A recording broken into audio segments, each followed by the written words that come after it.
Good morning. This is Mary Catherine at Red Robin Farm and MK Christensen Watercolors. And I thought I would show you some things that came my way yesterday. I was very excited.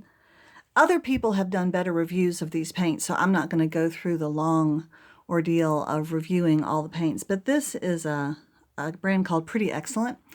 And from looking at other reviews of it, it's made by the same people who do I think, Daniel Rubin's paints in China. So the same manufacturer, but these are not nearly as expensive as Daniel Rubin's, and they're really good. So this is a really cool metal case, and then it's got a little plastic cover over top of these. Half pans is what these are.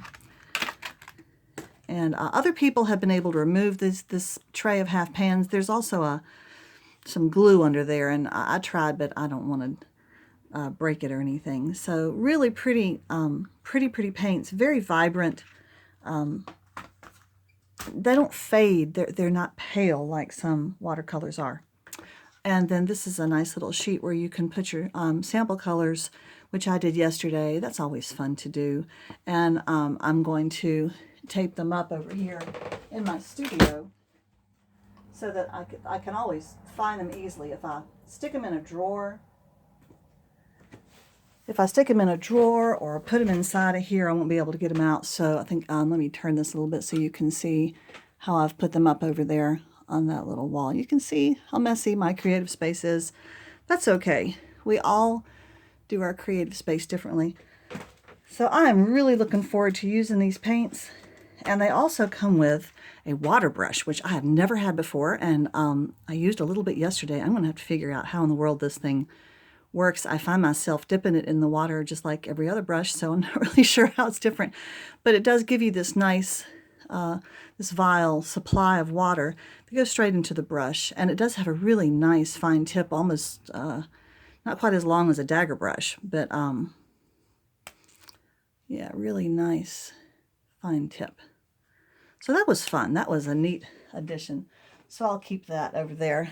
Just in case you're wondering, I have my brushes are kind of over there. The brushes I use all the time are here on a cloth. And then this is a mason jar full of, these are my pens of various types. And then these are pencils of various types. Okay, but in addition to these beautiful new ones, the paints that I also use a lot are Mission Golds. My husband got me a box of Mission Golds, and that's what's in this tray here. And you see that they're kind of a mess. And they're tube paints, and I really like them. But they sit here and they dry out, and I reactivate them with water. Every now and then, they'll be a little bit grainy, especially in the darker colors. So that's a little bit of an issue, but they are more vibrant than the pan paints I've used in the past. So if I want really deep colors, then I'll use those. And that's what I did in this painting that I'm working on. This is a sunflower. I want to give credit to Joan Clinert, who I found on Facebook. She did just what is definitely the conceptual source of this, and I asked for her permission, and she graciously gave it to me to use her as a source.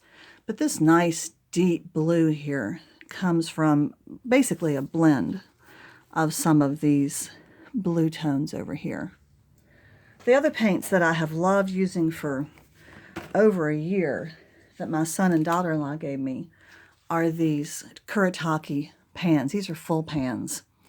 And this is what I cut my teeth on, learning how to do watercolor, and really understood exactly how they function and how they're going to work. And that's such an important thing as a painter, is to be able to have confidence in your pigment, in your paint. You know what it's going to do. All of these different paints have strengths and weaknesses. These are not quite as vibrant, although I found them pretty good. It has a nice wide assortment of blue, a lot of green, a little weak on the browns. So we've got a light brown here, a medium, and then the dark brown is kind of gray, and it doesn't have any Payne's gray, but it has a little metallic, so it has its own strengths. The Mission Golds have their strength. A little weak on the reds, I think. The greens were not to my taste, but the selection of browns is phenomenal. So, and I think like a lot of watercolor painters, maybe all kind of painters, we tend to compensate by going out and buying little tubes. So I bought an olive green because I used that up so fast.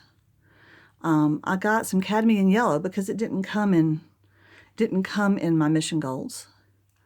I also got a Payne's gray. I use this. Payne's gray is a paint that just combines with other things, and I keep it here in the middle. And I add it into my blues, into my greens, into my other colors. And it kind of tones it down or darkens it. It's just a wonderful paint. And then here's a black.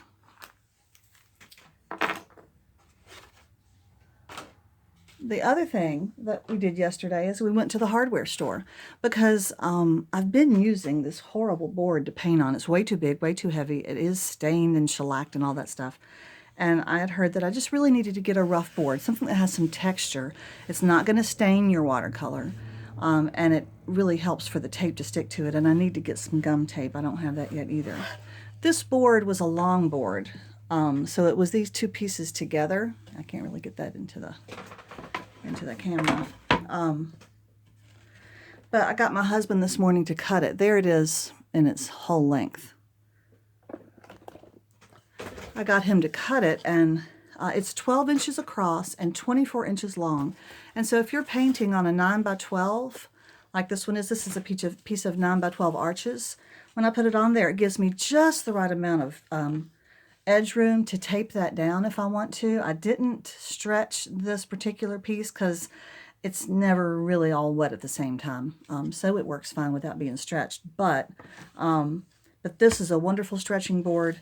And then if I have something that's cut half that size, this one, which I painted this the other day, this one is a perfect size for stretching that kind of piece of paper. So as I get out of, I'm not getting out of painting cards, I'm just kind of branching into painting slightly larger pieces. These two boards are really handy. They're very lightweight. Like I said, we got this at the hardware store. We didn't even have to drive to a big town. It was right here in our rural area. And he cut that with his table saw. And now I have two beautiful, lightweight, very thin boards to use for stretching pieces if I want to. So that's what's happening in my art world. I'm going to finish this sunflower today and add some variegated washes from very dark in the middle to lemon yellow at the tips. I've tried to give yellows around the edges that will be able to get some contrast with those tips, and then it'll be green over here. All right, thanks so much for visiting my studio this morning. Have a great day.